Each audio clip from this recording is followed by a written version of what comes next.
अध्यक्ष महोदय, मैं मंत्री महोदय को बतलाना चाहता हूँ कि कुछ वर्ष पूर्व इस विभाग में अपर्याप्त कर्मचारी थे। इस दृष्टि से इस विभाग में हिंदी के काम में कोई प्रगति नहीं हुई। अध्यक्ष महोदय, आपके लोकसभा सचिवालय में हिंदी के काम में काफ़ी प्रगति हुई है। इस समय लोकसभा की कार्यवाही दोनों भाषाओं में चल रही है, लेकिन अगर इस काम में हमारा सूचना मंत्रालय अपनी भाषा नीति के कारण पिछड़ा रहा तो यह बड़े दुख की बात होगी। खाद्य तथा कृषि मंत्रालय की मांगों पर बोलते हुए मुझे याद आता है कि इसे जितना भी महत्व आज तक दिया गया है और जितना महत्व आज दिया जा रहा है वह बहुत कम है। अभी अंतर्राष्ट्रीय व्यापार पर बोलते हुए व्यापार मंत्री ने बताया था कि निर्यात की आमदनी में कृषि का कितना महत्वपूर्ण योगदान रहा है। उन्होंने बताया था कि 70% निर्यात कृषि की वस्तुओं का हो रहा है और उसी के द्वारा हमें इतनी आमदनी हो रही है। इस दृष्टि से कृषि का महत्व और भी ज़्यादा बढ़ जाता है। उन्होंने यह भी बताया था कि यदि कृषि उत्पादन केवल 5% और बढ़ जाए तो निर्यात से हम 100 करोड़ रुपए के लगभग अपनी आमदनी को और ज़्यादा बढ़ा सकते हैं। इतना महत्व इसका होने के बावजूद भी मुझे बड़ा खेद है और सचमुच यह बड़े दुख की बात है कि आप कृषि के ऊपर जिसमें 100 करोड़ रुपया कमाने की क्षमता है, 1 करोड़ रुपया भी खर्च करने के लिए तैयार नहीं हैं। मैं तो यहाँ तक कहूँगा कि जिसे हम औद्योगिक उत्पादन मानते हैं, उस प्रकार का उत्पादन आज भी हमारे देश में नहीं हो रहा है।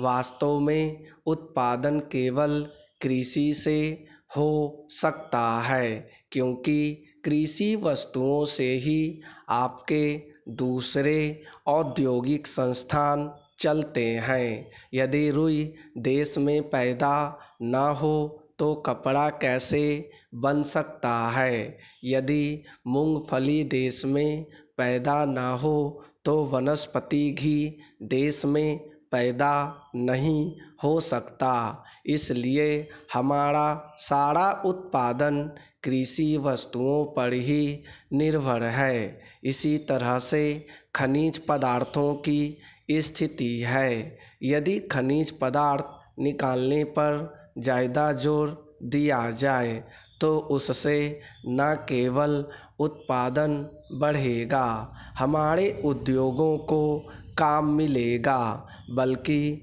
विदेशी मुद्रा भी बहुत बड़ी मात्रा में कमाई जा सकती है। हमारे देश में हर प्रकार की वस्तुओं का बहुत बड़ा भंडार हमारी भूमि में उपलब्ध है। महोदय, आज हमारे तरीकों से और कार्य संचालन द्वारा परिवर्तन की दिशा में समाज के बढ़ने के उक्त क्रम पर संगठित रूप से प्रहार किए जा रहे हैं। कभी कभी मुझे लगता है कि सही उद्देश्यों का भी इस्तेमाल गलत तरह से किया जाता है, जिससे बृहत्तर उद्देश्यों पर प्रहार किया जाए और इस पर आपको अपने विचार विमर्श के दौरान ध्यान देना चाहिए। काम की बेहतर व्यवस्था का बड़ा महत्व है। इसके लिए अधिक उपयुक्त वेतन आवश्यक होता है। साथ ही काम का स्थान, कमरे आदि भी साफ सुथरे होने चाहिए। लेकिन जो लोग साथ साथ काम करते हैं, श्रमिक प्रबंधक तथा किसी परियोजना में या कारखाने में काम करने वाले अन्य लोग उनमें अच्छे संबंध होना आवश्यक है तथा यह शायद अन्य सभी बातों से ज़्यादा महत्वपूर्ण है। मुझे आशा है कि यह बैठक, ऐसी विचार गोष्ठियाँ और सम्मेलन इस प्रकार से काम के लिए बेहतर वातावरण को संभव बनाएगी। सरकार को काफ़ी कुछ करना है और वह करेगी भी। हालांकि आज हमारे यहाँ की स्थिति में ऐसा करना हमेशा ही सरल नहीं होता। यह कहना सरल है कि हम ऐसा करेंगे। नीति संबंधी निर्णय भी सरलता से लिया जा सकता है, लेकिन किसी निर्णय को समुचित ढंग से लागू कर पाना बहुत कठिन होता है। मैं यह बहाने की खोज के लिए नहीं कह रही हूँ, क्योंकि कठिनाइयाँ हों तो उन पर विजय पानी ही होती है और हम ऐसा करने के लिए कृत संकल्प हैं।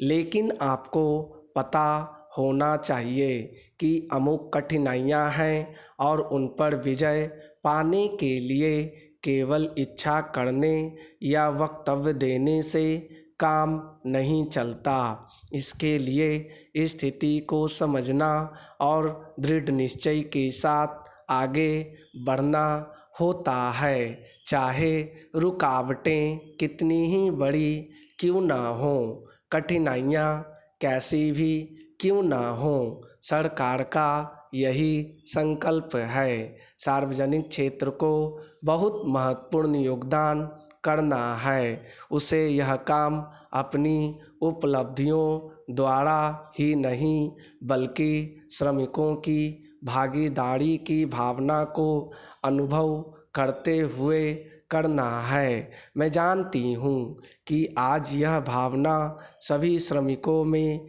नहीं है। मुझे यह भी पता है कि इसके लिए हमेशा उन्हें ही दोषी नहीं ठहराया जा सकता। हमने प्रयास ही नहीं किया है कि उन्हें ऐसा अनुभव होता रहे। मैं जानती हूँ कि प्रायः जो मजदूर किसी बांध के निर्माण में लगे हैं, उन्हें पता ही नहीं होता कि बांध होता क्या है। उपाध्यक्ष महोदय, मैं राष्ट्रपति महोदय के भाषण पर जो धन्यवाद प्रस्ताव है, उसका समर्थन करने के लिए खड़ा हुआ हूँ। मुझे इस बात की खुशी है कि हमारी सरकार ने समाजवाद का केवल नारा ही नहीं लगाया है, बल्कि समाजवाद को मूर्त रूप देने के लिए कदम भी उठाने प्रारंभ कर दिए हैं। सबसे बड़ी बात तो यह है कि गरीबी हटाओ, गरीबी मिटाओ यह केवल आंदोलन ही नहीं रहा, बल्कि इसको कार्य रूप में परिणत करना भी आरंभ कर दिया गया है। इसके लिए मैं अपने प्रधानमंत्री को जितना भी धन्यवाद दूं, वह थोड़ा ही है। मुझे आपसे यह भी कहने का साहस हो रहा है कि सरकार ने इस समय हमारे पहाड़ी क्षेत्रों को पूर्ण राज्य का दर्जा दे दिया है। आज तक तो वे बिल्कुल पिछड़े हुए थे।